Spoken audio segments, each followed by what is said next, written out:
दोस्तों हम एक ऐसी रियासत के बारे में बात करने जा रहे हैं जो दुनिया के नक्शे पर एक छोटी मगर ताकतवर मौजूदगी रखती है, इसराइल। ये वो मुल्क है जो 1948 में कायम हुआ और एक मुख्तसर अरसे में इसने आलमी सतह पर अपनी एक मुनफरिद शनाख्त बना ली है। इस मुल्क की तारीख, इसकी टेक्नोलॉजिकल तरक्की और उसका तर्ज़ जिंदगी बहुत से दिलचस्प और बाज़ औक़ात मुतनाज़ा पहलुओं पर मुश्तमिल है। आज की वीडियो में हम इसराइल के चंद अहम पहलुओं का जायजा लेंगे। ये रियासत दुनिया के नक्शे पर कैसे नुमार हुई, इसकी तकनीकी और फौजी ताकत कैसी है, यहाँ की माशी और समाजी जिंदगी के मुनफरिद उसूल क्या है और यहाँ की आबादी किस तरह की जिंदगी गुजार रही है। ये वीडियो हकायक पर मबनी है और यकीनन आपको बहुत कुछ जानने को मिलेगा, तो आखिर तक जरूर देखिए। और अगर आपको ये मालूमात पसंद आए तो चैनल को सब्सक्राइब, लाइक और शेयर करना ना भूलिए। आइए सबसे पहले इसराइल के क़याम और जोग्राफिया पर नजर डालते हैं। इसराइल एक जदीद रियासत के तौर पर 1948 में दुनिया के नक्शे पर नुमार हुआ। ये वो इलाका था जहाँ 1948 से पहले इस नाम की कोई सल्तनत शहर मौजूद नहीं था। रकबे के लिहाज से ये एक छोटी रियासत है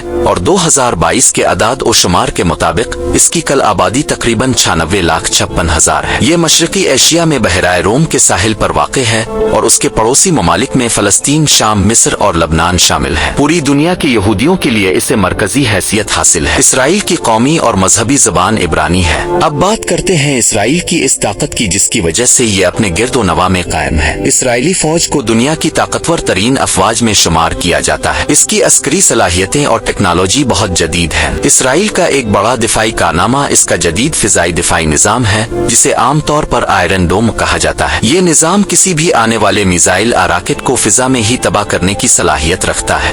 टेक्नोलॉजी की इजाद और तरक्की के मैदान में इसराइल दुनिया के सरकर्दा ममालिक में से है। दुनिया की कई बड़ी टेक्नोलॉजी कंपनियों के तहकीकी मराकज़ यहाँ मौजूद है। मशहूर साइंसदान आइंस्टाइन का ताल्लुक भी यहूदी कम्युनिटी से था। इसराइल की यहूदी कम्युनिटी के तर्ज जिंदगी और माशी फलसफे में कुछ बहुत मुनफरिद चीजें हैं। यहूदी कम्युनिटी के बारे में कहा जाता है कि ये रोजगार के बजाय सरमायाकारी को ज्यादा अहमियत देती है और यही वजह है कि ये कम्युनिटी आलमी मईशत में अपना असर और रसूख बढ़ाने की कोशिश करती है। सूद का निज़ाम अगरचे आलमी सतह पर एक माशी हकीकत है, लेकिन यहूदी मजहब में सूद के उसूलों पर सख्ती से अमल होता रहा है और उसके बारे में भी मजहबी अहकामात मौजूद है। कर्ज की मुआफी का साल शमीतह/शोमयत यहूदी मजहब में हर 7वें साल एक खास रवायत है जिसे शमीतह/शोमयत कहा जाता है। इस साल रिवायती तौर पर जमीन को आराम दिया जाता है और तमाम कर्जों को मुआफ कर दिया जाता है। इस साल के दौरान कारोबार और सरमायाकारी के उसूलों पर भी मजहबी पाबंदियां आयद होती है। यहूदियों की समाजी और सकाफती जिंदगी के भी कुछ दिलचस्प पहलू हैं। ये एक दिलचस्प बात है कि इसराइली ख्वातीन में हमल के दौरान रियाजी और फिजिक्स जैसी किताबें पढ़ने का रुझान पाया जाता है। उनका मानना है कि इससे पैदा होने वाले बच्चे ज़हीन और होशियार होंगे। यहूदी कम्युनिटी शादी को एक अहम मजहबी फरीजा समझती है। इस कम्युनिटी में एक से ज्यादा शादियां करने की रवायत भी तारीखी तौर पर मौजूद रही है। इसराइल में हाई स्कूल के बाद फौजी सर्विस में शामिल होना हर शहरी के लिए लाजिम है। मर्द और औरतें दोनों के लिए ये तरबियत लाजमी है जो मुल्क के दिफा के अज़्म को जाहिर करती है। शबुआत कौमी ततील का दिन होता है।